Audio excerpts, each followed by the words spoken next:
Donald Trump প্রশাসনের অভিবাসী দমন অভিযানের প্রতিবাদে উত্তাল যুক্তরাষ্ট্র। ক্যালিফোর্নিয়া, ওয়াশিংটন, টেক্সাস সহ বিভিন্ন রাজ্যে রাজপথে নেমেছে বিক্ষুব্ধরা।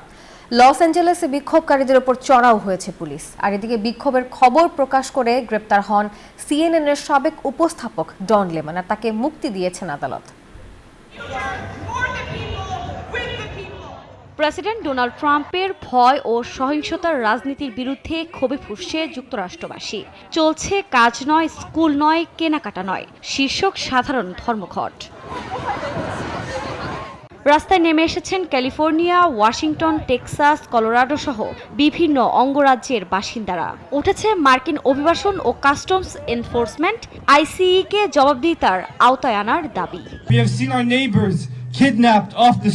আমাদের সম্প্রদায়ের বিরুদ্ধে বর্ণবাদী ও অমানবিক অস্ত্র হিসেবে আইসিই-কে শক্তি হিসেবে ব্যবহার করা হয়েছে। আমাদের প্রতিবেশীদের রাস্তা থেকে অপহরণ করা হয়েছে, গাড়ি থেকে, তাদের বাড়ি থেকে, তাদের স্কুল থেকে টেনে বের করা হয়েছে। এটা লজ্জাজনক। লস অ্যাঞ্জেলেসে বিক্ষোভকারীদের সঙ্গে পুলিশের সংঘর্ষের খবর পাওয়া গেছে। শহরটির মেয়র অভিযোগ করে বলেছেন, গণতন্ত্রের ওপর আক্রমণ চালাচ্ছে ট্রাম্প প্রশাসন। আমরা প্রতিবাদকারীদের আক্রমণের শিকার হতে দেখেছি, রাস্তা থেকে লোকজনকে ছিনিয়ে নিতে দেখেছি। আমাদের গণতন্ত্রের উপর এই আক্রমণ বন্ধ করতে হবে।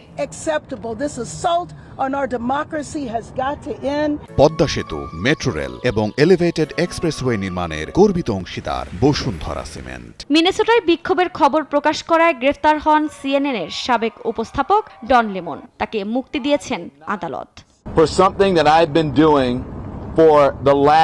আমি এখনই থামব না। সত্য তুলে ধরা ও ক্ষমতাকে জবাবদিহির আওতায় আনতে মুক্ত গণমাধ্যম এখন সবচেয়ে বেশি জরুরি।